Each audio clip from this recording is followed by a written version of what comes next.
Hey guys, how's it going? And welcome to the Minute Channel. And today we're going to be doing a video regarding the confidence, or rather the best confidence to start with, to work with. Now these aren't the most likable ones or the best ones with a better story. I just feel like these are the ones that are more useful. Gameplay wise, there's a lot of different stuff you can do and everything, and I just feel like these ones really do help out, especially pretty early game whenever you kind of start to figure out the mechanics and everything. So yeah, let's go and get started with this list. I want to start at number 5, and that's gonna be Chihaya Mifume. So Chihaya is a street fortune teller. You meet her in Shibuya there. She's kind of hanging out there. And what's cool about Chihaya is that she has a little different abilities that they all do different things.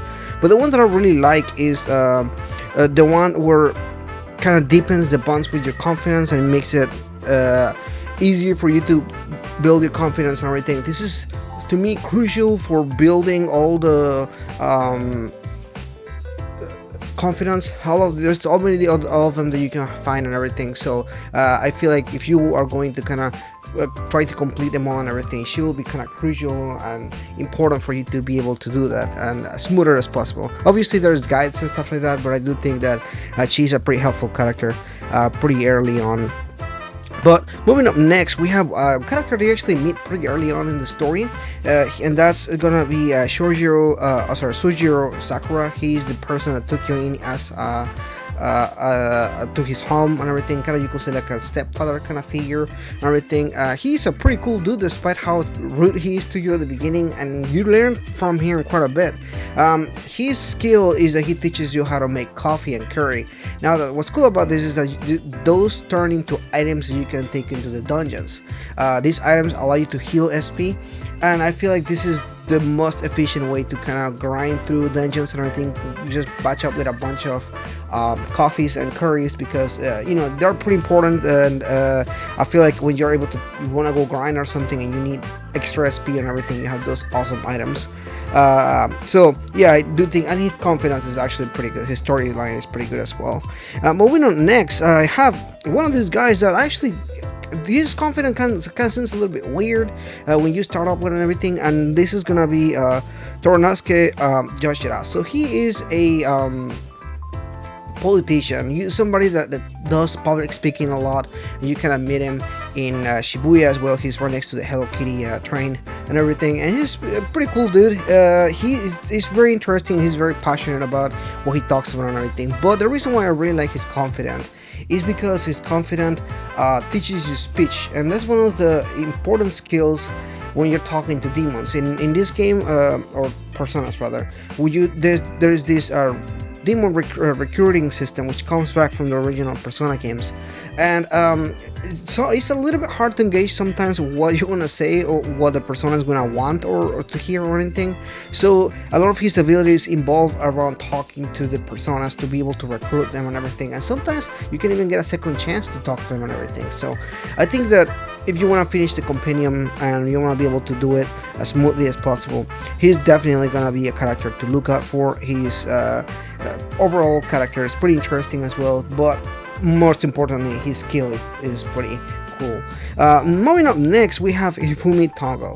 Now, Hifumi is she's an interesting thing. She's from a completely different school. You meet her at church, and what I like about her confidant is what she's able to teach you, and it's a very useful skill within when you're actually fighting. So her skill comes with what they call the baton pass, where you're actually able to kind of pass turns around with the party members, but it goes to the extent where you can actually switch between non-party members. So if you have party members of 4 people in your party, you get the chance to switch around the parties and everything like that. Extremely useful, especially when you're fighting bosses and that kind of stuff.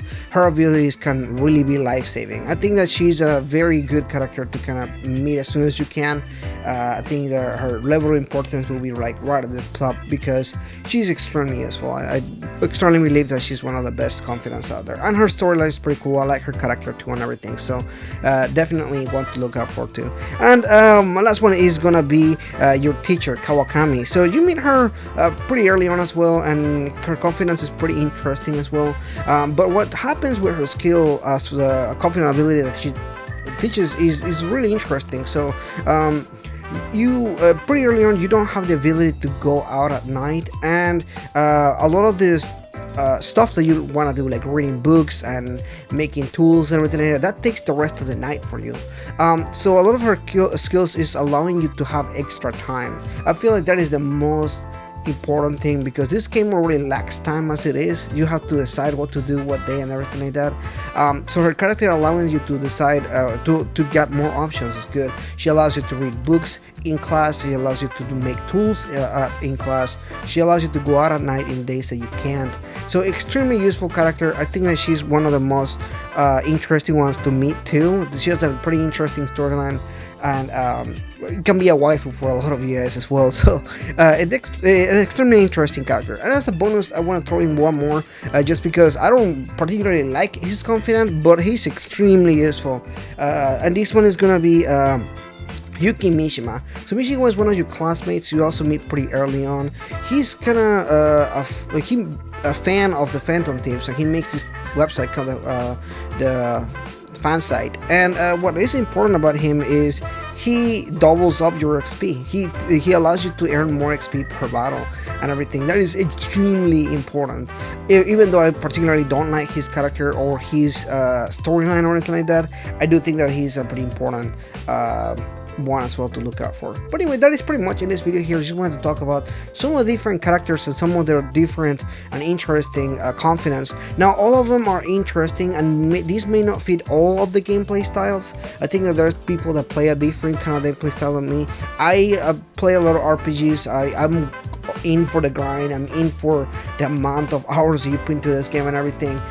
So I enjoy that. Obviously, some other people want to do things around differently, but these are the ones that I found really useful. Anyway, that is pretty much it for today in this video. And if you're new, please consider liking and subscribing. And let me know who is your favorite confidant. I have a whole video on confidants there from Persona 5, and I'm probably gonna revisit that.